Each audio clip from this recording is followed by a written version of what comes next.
Oh, guten Abend. Es ist für mich immer ein großes Vergnügen, hier in Wien zu sein. Ich wohnte hier tatsächlich zweimal, vor 30 Jahren und dann vor 20 Jahren. Leider habe aber mein Deutsch nicht so viel verbessert, dass ich kann meine Vorlesungen auf Deutsch halten und muss, wie Sie schon wissen, leider auf Englisch wechseln. Ich bitte, dass Sie mir entschuldigen. First, I'd like to ask, how many of you heard me give a lecture before? Raise your hand. Oh, good, not so many.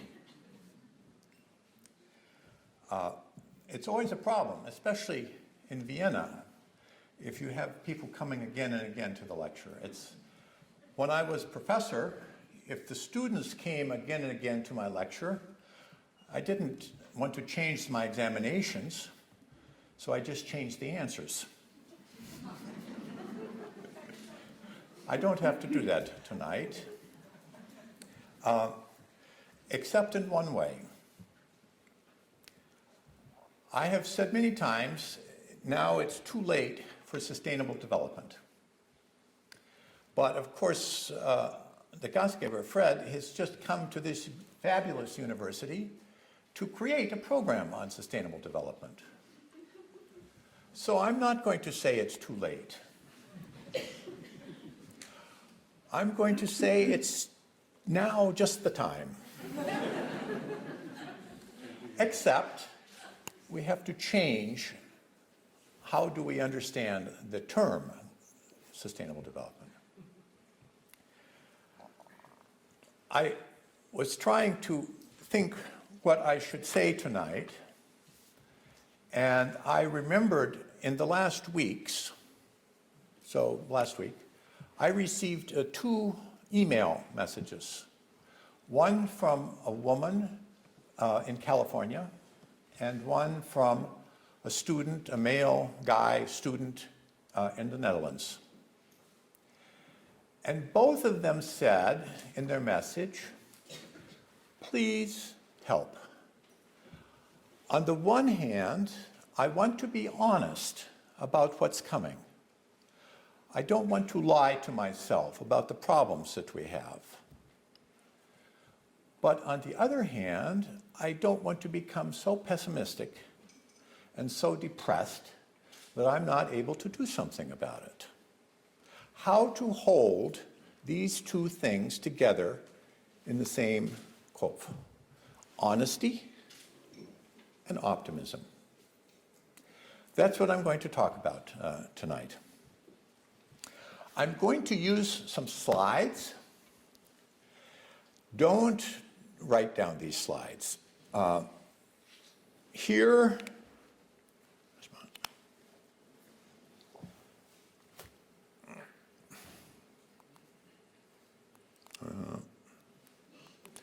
here's my email address. If you want these slides, write me. I send them to you. No problem.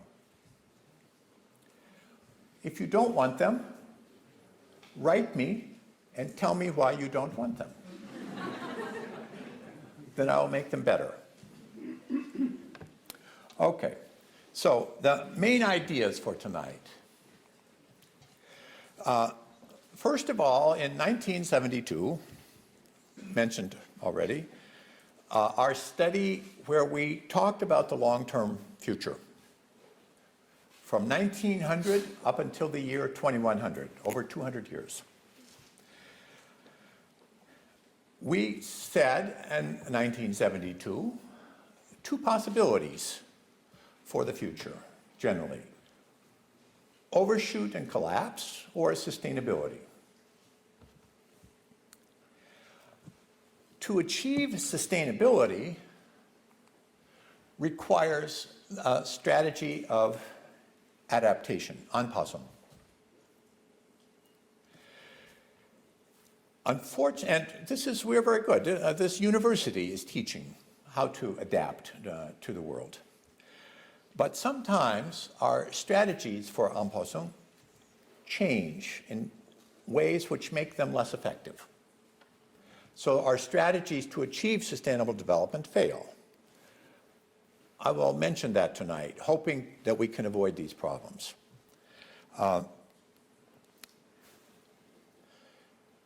Because, unfortunately, we have so far failed to adapt, we are still on the path of overshoot and collapse.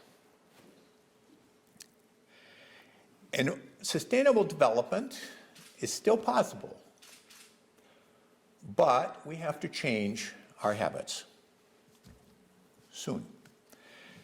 And I will talk about how this could be done at the personal level and at the level of the university. Now, my game Fish Banks was mentioned. It teaches about sustainable use of resources. That game takes 2 hours to make basically one idea. I have 45 minutes to make basically 200 ideas. So I'm going to have to hit just the high points. Sorry. And then finally, at the very end, I talk about how we can start taking action. So in 1972, our computer model, which I developed with a team of 16 scientists over 2 years, showed 2 general possible futures. From 1900 up until 2100, it's the same, both cases the same. This we could call overshoot, and this we could call sustainability. Notice they are the same in this period because that's history. Here we were when we wrote the book, 1972, looking ahead. And in 1972, we said there is still about 40 or 50 years of growth coming. During this period, we have to change our habits to adapt to limits. If we do that, we could imagine to have such a future like this. If we don't, then the future is something more like this. Although notice, this is not the end of our species. This is not total catastrophe. It's problems. But the people, the industry, the food, they are greater in 2100 than they were in 2000. You know, so this is, not, it shows that things don't go up forever, but it's not disaster. Okay. Now, we have to adapt. We have to change. What does it mean, adapt? Now, I'm going to give you a couple theoretical diagrams. Don't worry too much about them. I explain. The main point is in the words.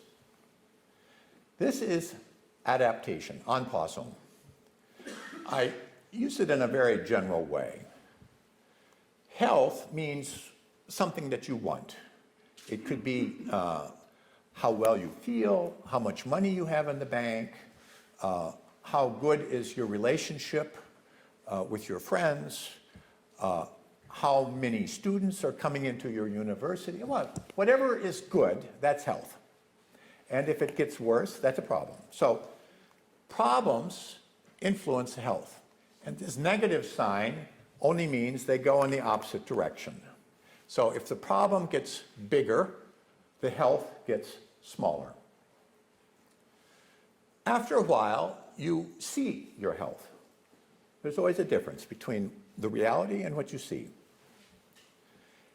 And you have some goal for your health.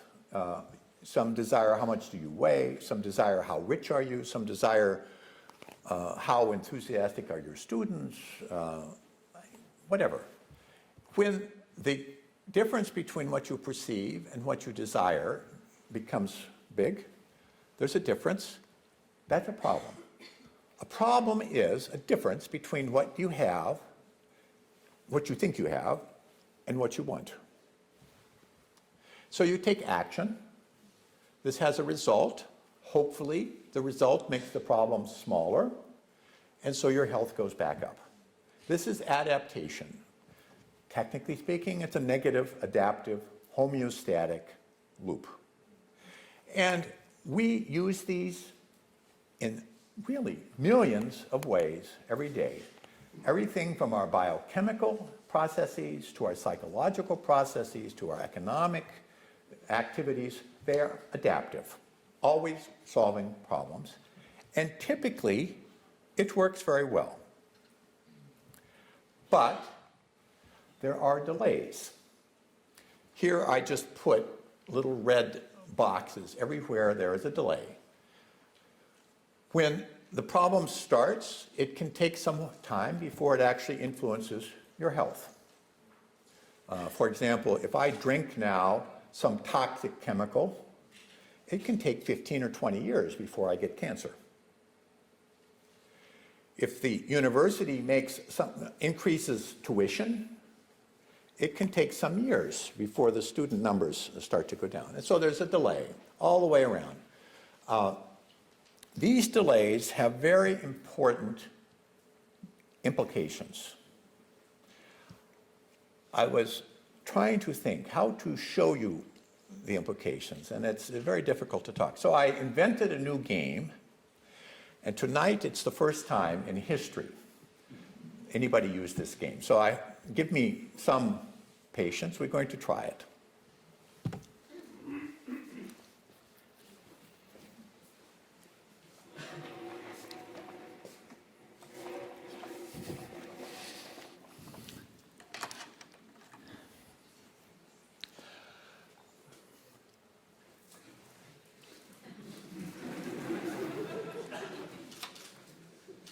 Okay. Imagine, big job for you, but imagine this is sustainability. We want to get to sustainability. We're starting here. Okay, so now I'm going to bring up some volunteers from the audience to help me to get to sustainability. Please come. Thank you. So, now, your name is? Stanislav. Stanislav, okay. So Stanislav puts his pen here to start. And stays, okay. Now, you keep your pen on the paper. So when you move your pen, it makes a line. Mm-hmm. In a moment, I am going to describe a certain sustainable condition. And your goal is to take your pen to that sustainable condition as quick as possible. Okay. I just make a point. And so no tricks, just when I say go, mm-hmm. Immediately you move your pen from there to this point as quick as you can. And every time I change direction? No, you just go as fast as you can. And when you get there, you stop. Mm-hmm. Okay, so, fantastic. But no delay. Now we're going to put some delays in the system. I need another volunteer. Stanislav is going to close his eyes. And your name is? Gregor. Gregor, okay. So Gregor stands here. Just right here. And holds out his hand. Are you right, left? Are you right? Right-handed, yes. Okay, that's fine. That's because you have to hold on like that. Okay. Okay. Put your pen here. And I close my eyes. Now, we're going to do exactly the same thing again, except Stanislav's eyes are closed, and the only way he gets information about where I put I will put the point in a different place, of course, is Gregor has to move. You can't say anything. Okay, yeah. You can only move this hand to show him what he has to do with this hand. So a little slower, okay? Are we ready? Keep your eyes closed. Just a moment, don't go yet. Go.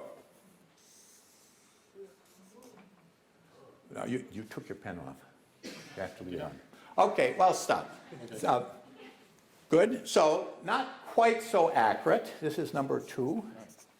Number 1. Little overshoot, you notice. Now we're going to put in another delay. So Helga can come up. Once again, you start here. You hold Gregor's hand. Gregor holds Helga's hand. And you close your eyes. Yeah. Me too.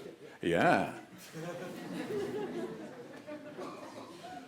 Okay, now it will be interesting. I never did this before.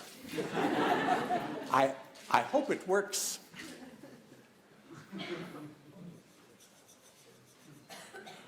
Go.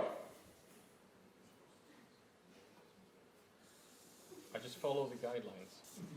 Huh? Not so bad. Yeah, not so bad. A little slower. No. Okay, thank you. I could put that, you can sit down. I could put in some more delays because in real life, remember, here I'm showing 6 delays. With climate change, for example, when we see that there's a problem with greenhouse gases, it's a long time before we reduce the greenhouse gases. Big delay. Between when the greenhouse gas emissions goes down and the CO2 in the atmosphere goes down, it can be a delay of 100 years or more. Between when the greenhouse gas goes down and the ecological damage from the greenhouse gas heat goes down, it can be another several hundred years. So in real life, the delays are very long, and there are very many of them. And we see the same thing. I didn't put the time, but this was 1 second. This was 2 or 3 seconds, and this was like 5 or 10 seconds, something like that. So more starts to be more overshoot and very slower accommodation. This is our problem with sustainable development. We are trying to do something which has very long delays in it. And the result is less accuracy and more overshoot. What can we do under those circumstances?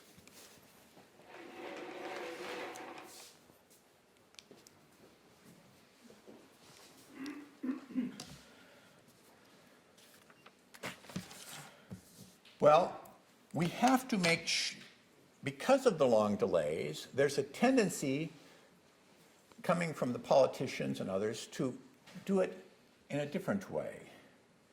So one problem can be what we call addiction or Süchtigkeit.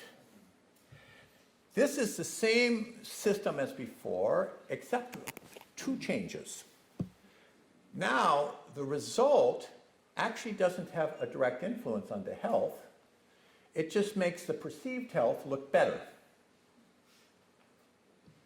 It's like a fat person who doesn't have any friends and eats a lot of sweet stuff because it makes them feel better, although actually it has no influence on the fact that they don't have friends. Even maybe makes it worse. Here the result makes the problem bigger.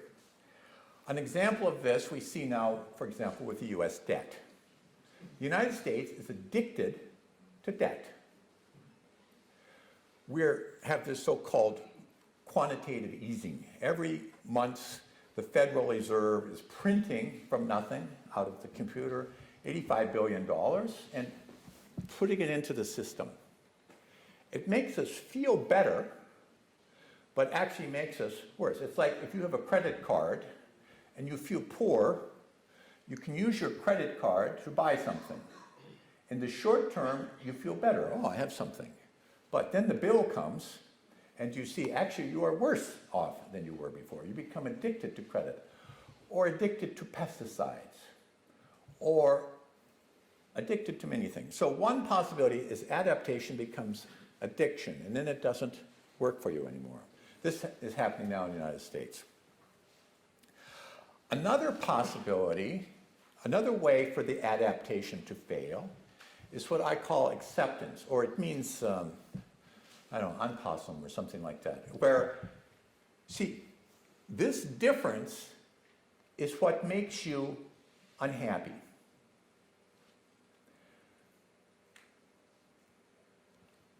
A fat person can be happy if they want to be fat. You know, but if they want to be skinny, then they will be unhappy. So, two ways to make this difference go to zero.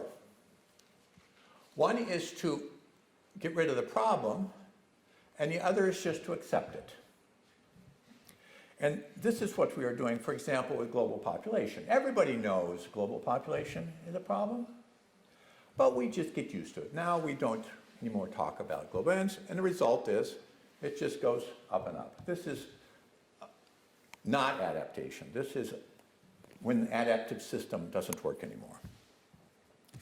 Now, under these circumstances, what to do? Well, many people ignore the ways that adaptation goes bad and assume we still are adapting.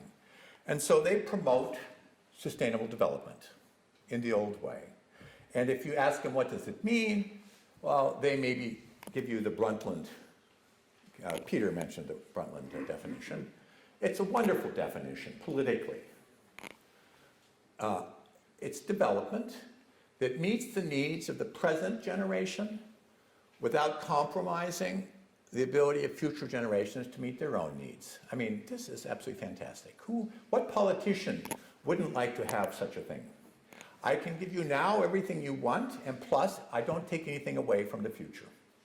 Politically, it's wonderful. Physically, it's ridiculous. It's a fantasy. It doesn't work.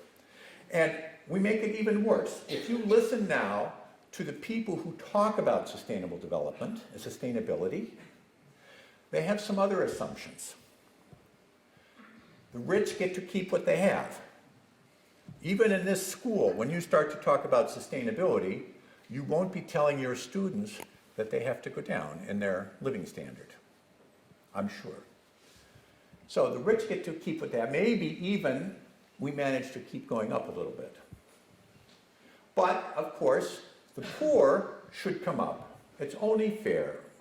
Why we should have a lot and they should have very little. So sustainable development somehow magically will bring all the poor up to our standards.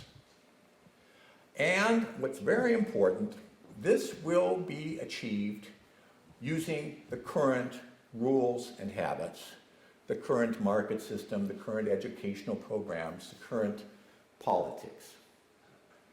That's a fantasy, but this is the idea which, if you look to see when some leader is telling you about sustainability, this is what they mean. Don't worry, I'm going to do it for you in the current system. And how? Technology. New energy, new light bulbs, genetically modified food. Just the technology is going to do it, and then everything will be fine. Well, unfortunately, this doesn't work. Recently, there was research done in Australia at the National Institute for Technology to look at our 1972 forecasts to see how are we doing. This is what they report. They took 5 curves, here we have just 4, but they took our curves and then they compared 2 scenarios. The sustainability scenario, in each case this one, and the overshoot scenario, this one. And then they looked at historical data for the globe, for population, for industrial output, for non-renewable resources, and for persistent pollution, to try and understand where are we. And what they found is we're on still the collapse curve. That since we didn't, no surprise, we didn't change our policies, so therefore we don't change the outcome. You know, Einstein once said, insanity is when you do something more and more, expecting it gives you a different result than what it gave in the past. And this is what we're doing. We're trying to solve the problems of sustainable development using the same policies which caused those policies in the first place. Only we'll do them harder and faster, I guess. It's not working. This is empirical data from a Belgian institute about natural disasters, so-called natural disasters. Actually, they are human-made disasters, but from 1900 up until 2010. And you see it goes from roughly 0. Now, every year we are experiencing something like 400 or 500 so-called natural disasters. And the trend isn't going down. I mean, it's going up. So this is what happens if your adaptation process doesn't work anymore. So we need to do something different. Sustainable development is still possible, but we have to change our understanding of it, and we have to change some of our habits. Before I get into that, I'm going to give a quick exercise about habits, just to give you some practice. So everyone, please cross your arms. Look down and see which wrist is on top. And remember, okay? Drop your arms. Fine. Now, cross your arms. And look down and see which wrist is on top. Okay? Now drop your arms again. So now let's do a survey. Who had the same wrist up both times? Raise your hand. Me too.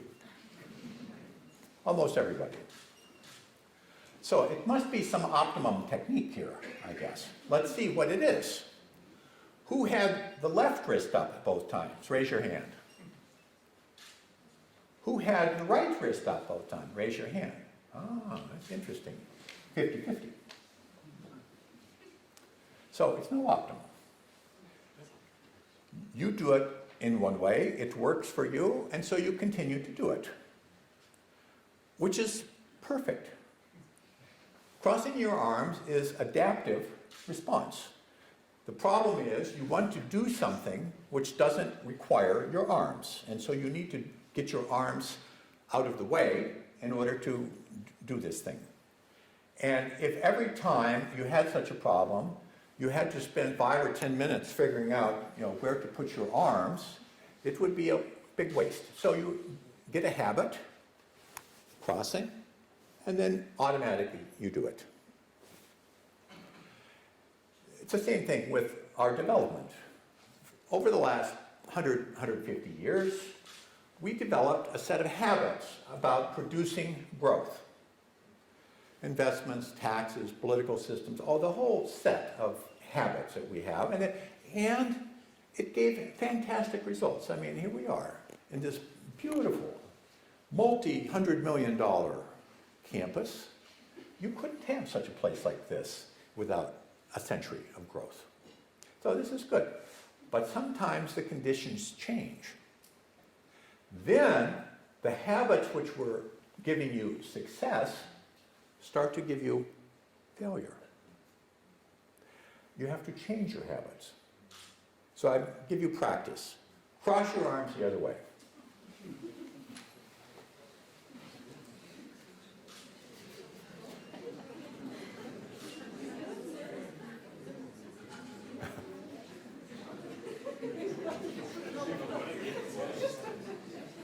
Almost everyone is able to do it. And it shows 3 things, which are also true about habits for sustainable development. 1, it's possible. You are able finally to do it. I mean, that's important. 2, not easy. You have to think about it.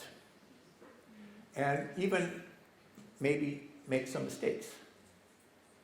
Nope, same wrist. Still same wrist. So you make mistakes, but then finally you manage to do it.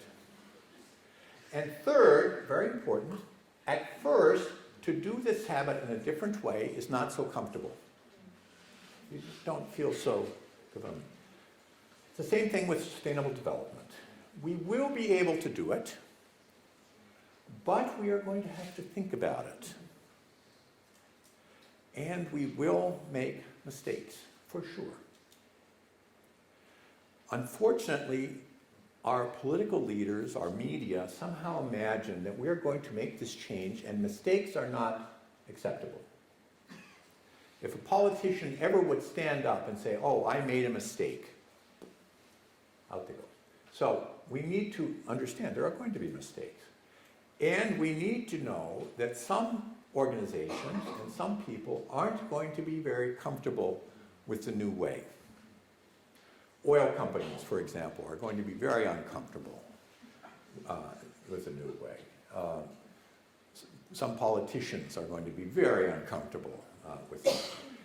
But there we are. We just have to understand this is the situation. And we shouldn't look for some policy which everybody agrees to and offers no possibility of mistake. We never will find it. If we remember these three principles, it's possible, but you have to think about it and be willing to be uncomfortable for some time, then I think we will succeed. Now, what does that mean? Well, I'm going to list 3 ways that we have to change our habits. I speak at a general level, and then I will come down and talk about what does this mean for people, and what does this mean for universities. Remember, this is a very quick summary, so don't imagine you're going to get some kind of detailed recipe here.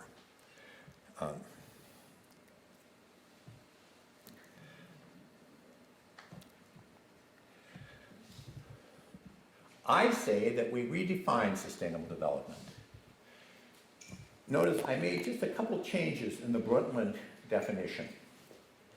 Sustainable development is development that prepares the present system, and this system means the person or the organization or whatever complex thing, to deal with the shocks and chaos that are coming, but to do it in ways that minimally compromise the ability of future generations to meet their own needs. That is to say, we're trying to create resilient systems.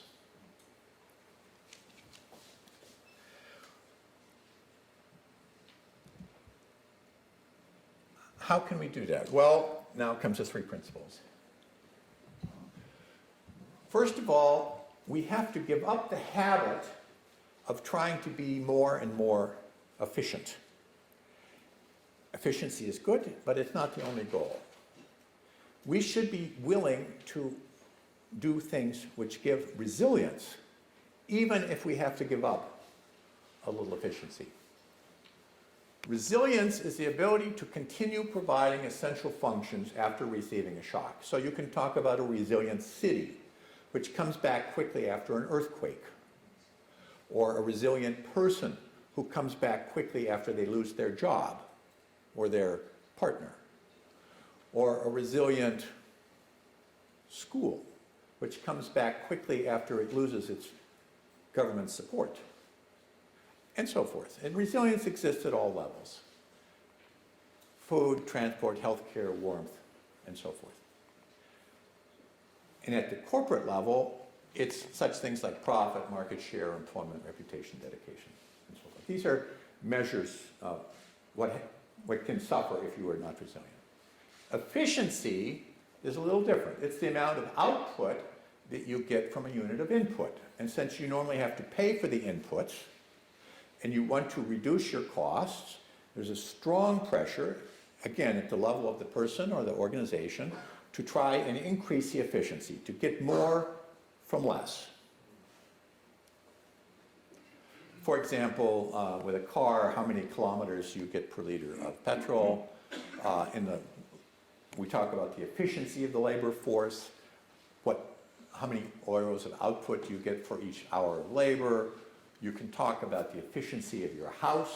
How many hours of warmth does it give you for every BTU of heat that you're putting into it? We talk about the efficiency of the agricultural system, how many kilograms of food you get for it, etc. These are measures of efficiency. And the way you measure resilience is the following way. Take the system, if it's a person or a home or a farm, doesn't matter, whatever is your system, and put a circle in your mind, put a circle around the system. And then identify everything which has to go in and everything which has to go out. Essential inputs, essential outputs. I give some examples. Resilience means that if one of these flows stops, you don't have big consequences. Take Vienna, for example. If the Russian gas pipeline suddenly stops, what are the problems created in Vienna? Well, for an hour or two, no problem. For days, you start to get nervous. 2 months, catastrophe. So this is a measure of how resilient is the city. Or take your person. Suppose your income stops. If it stops for a couple of hours, it's no problem. If it stops for a couple of years, that's a problem, typically. And so to increase resilience means two things. Either that you can increase the length of time that you can accept the interruption, or that you reduce the consequences of the interruption. I give an example. I'm now working very hard to increase the resilience of my own lifestyle. So I have a wood stove in my house. I get my heat from wood. And it means that when the fossil fuel system stops, I am able to use wood for cooking and for heat. That's a redundant system. In my basement, I put a big room where I have some food. It means, normally I don't use this food. It's actually bad food, but so I don't like it. But it means if suddenly the supermarket system stops, it's not a big problem for me. And it's not, incidentally, it's not such an amazing idea that it would stop, because the supermarket system is depending on trucks. And if something happens to diesel fuel, the trucks stop. If the trucks stop, the food quits coming into the system, and then after a short period of time, you start to have problems. So this is how you think about sustainability, and actually it's very useful at the personal level to do this for yourself or for your family or for your household or for your organization or for your university.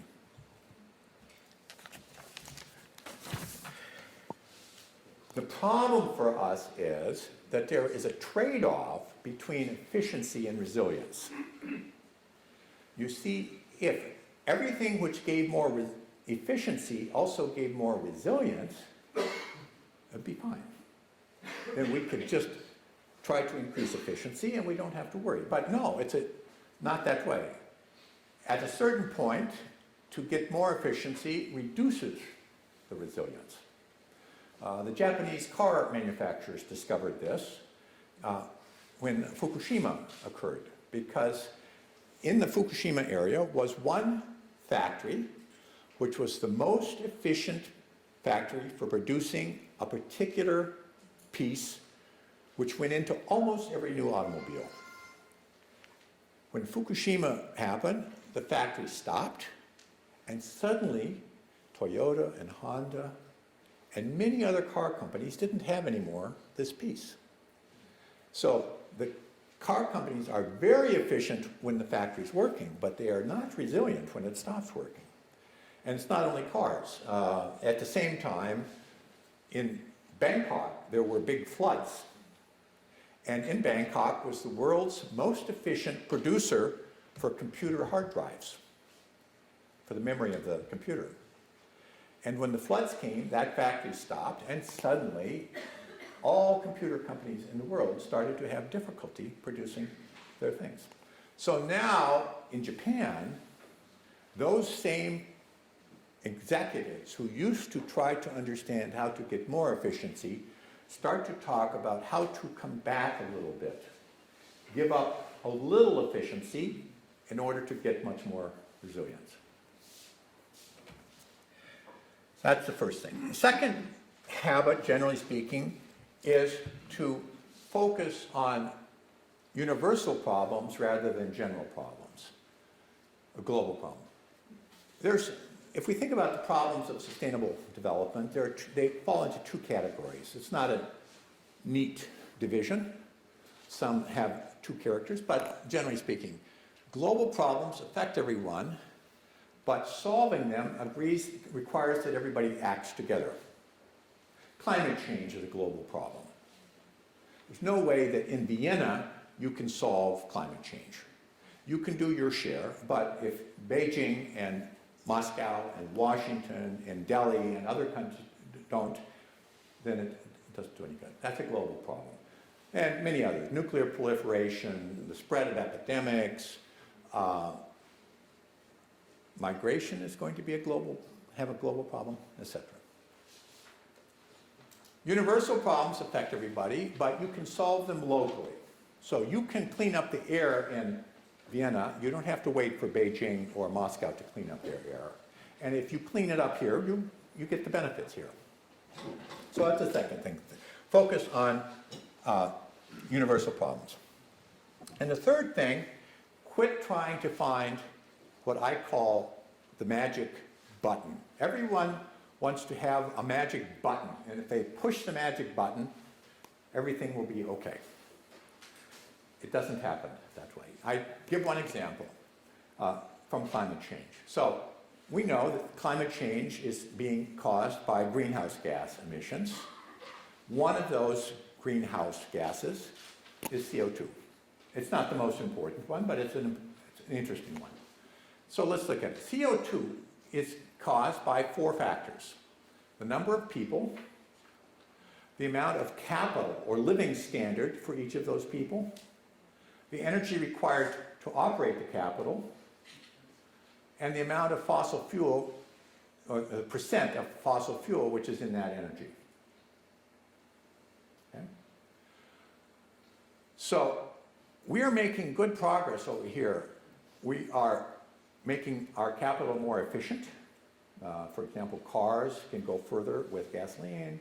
Light bulbs get more lumens per watt hour, and so forth and so on. And we are improving renewable energy, so decreasing the percentage of energy which comes from fossil fuels. But we don't do anything over here. We don't think about the population, and we don't think about the living standard. So they keep growing, and we are working over here, and the result is it keeps going up. There are no simple solutions. We have to work both on the technical side, also on the social and cultural side. And a third general habit is with respect to time perspectives. We have to look far ahead. I talk about 2 kinds of problems, easy and hard. So imagine that we are here now and we want to be there later. Up is better, let's say in this case. And this is time. And this is the next evaluation. This is the next time the person who is taking the action is going to be evaluated. It's the next time the politician has an election, or the next time the student has an examination, or the next time the corporate leader has to report the profits of the company, or the next time the dean has to tell how many students are taking courses in their division, whatever. For easy problems, the things which make it solve the problem, really get you where you want to go, also make things look better in the short term. They're easy to solve. Our current market, our current political system actually solves these easy problems quite well. We don't have to worry about them. But sustainability involves a different kind of problem, hard problems. Here, the things which look good at the next evaluation are actually disastrous. And the opposite. In order to get what we want, we have to go through a period where it seems to be worse. The financial system absolutely is in this situation now. You know, in order to build a healthy financial system, we're going to have to tolerate bank failures, defaults on bonds, many things which over the short term cause it to look bad.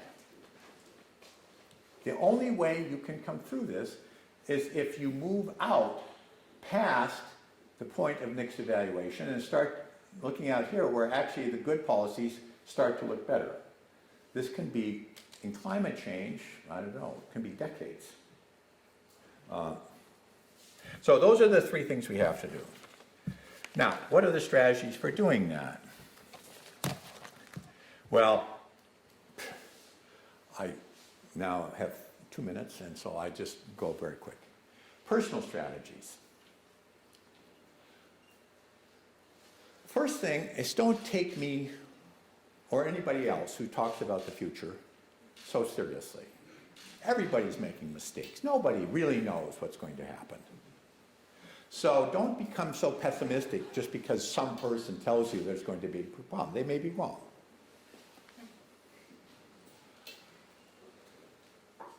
This was important for me. Understand that you can't solve the whole problem by yourself. 40 years ago, I really thought that I was going to help the globe become sustainable. And I became very pessimistic and disappointed when I didn't manage to do it. Now I understand, no. It's what I call something like the Boy Scout Pagtinda ethic. Leave your campsite better than you found it. Pick up a little bit, but you don't have to clean the whole place up. So for the world. Leave the world a little better than you found it. If everybody does that, it will be enough. So don't get pessimistic about your failure to solve the whole problem. Your only obligation is just to do your share. Reduce the boundaries of action so that you can actually make a big impact. You can start to see what's happening inside your boundary. Nowadays, one of my boundaries is I'm building a Kleingarten program near to my house. So I took some land, I made 100 gardens, and now every day people come out and they're gardening, and I can say, oh, yeah, I did something. It doesn't solve the global problem, but I see that my actions actually had some positive influence in there. So that you do. Paul Ehrlich wrote books about global population problems, and I said to Paul Ehrlich, how do you manage to stay happy under these conditions? Because nobody is stopping the population growth. And he said, I study butterflies. He is one of the world's leading butterfly specialists. In that field, he is excellent, and he can be very happy about what he knows about butterflies. He still writes about population, but not every day. Sometimes. Create personal space. I have a friend, a young woman in Indonesia, and she came to me one time, and she was crying. Actually, she was physically crying. And I said, you know, Ani, what's the problem?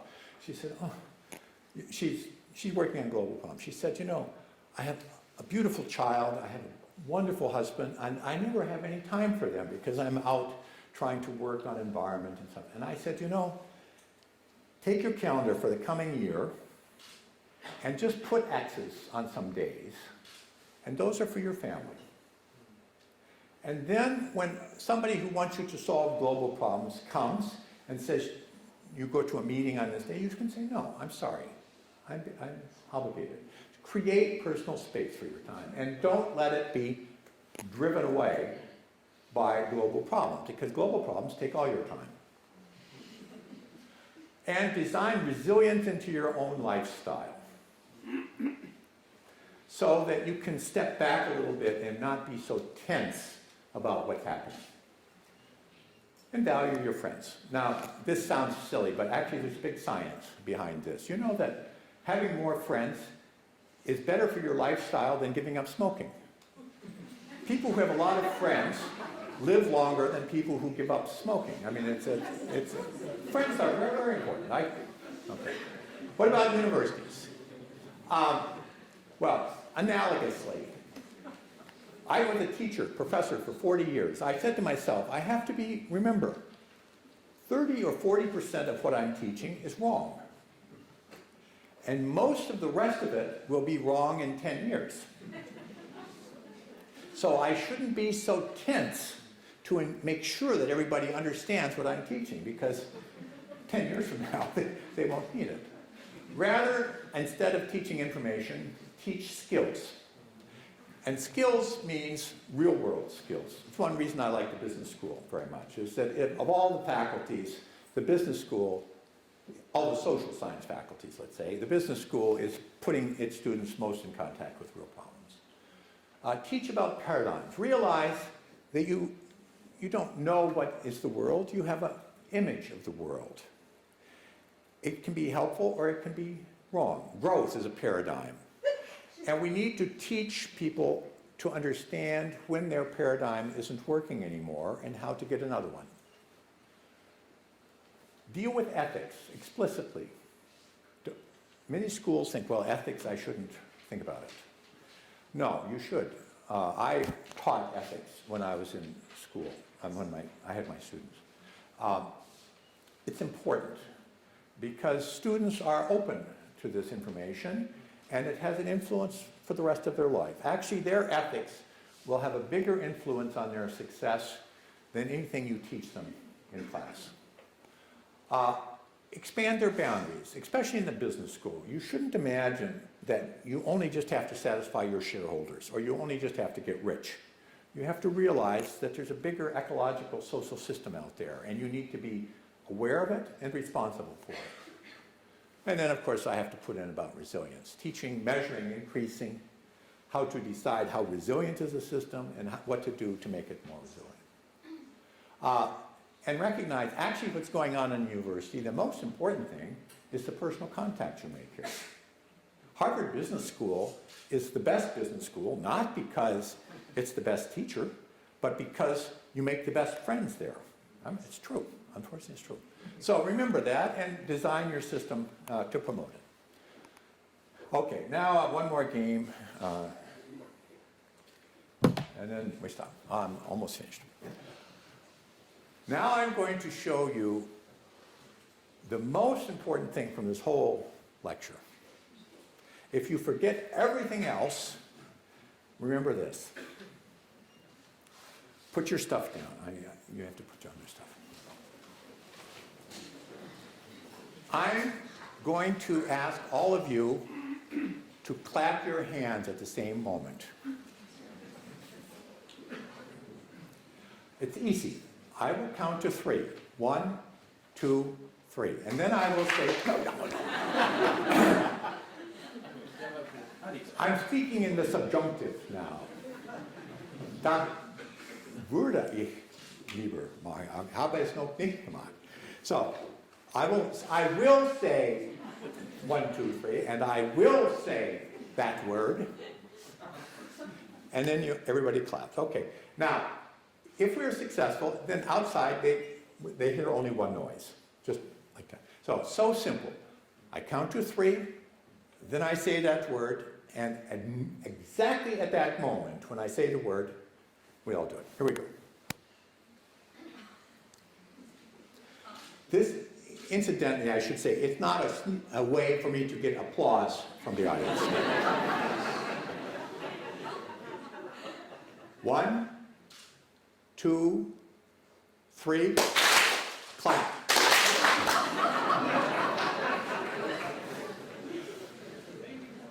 Notice something. This is very important. As soon as my words were different from my actions, you paid attention to my actions, not to my words. It's the same thing with sustainable development. If you go out and start talking to other people how to achieve sustainable development, but your actions are not sustainable, then nobody will be fooled. Thank you very much.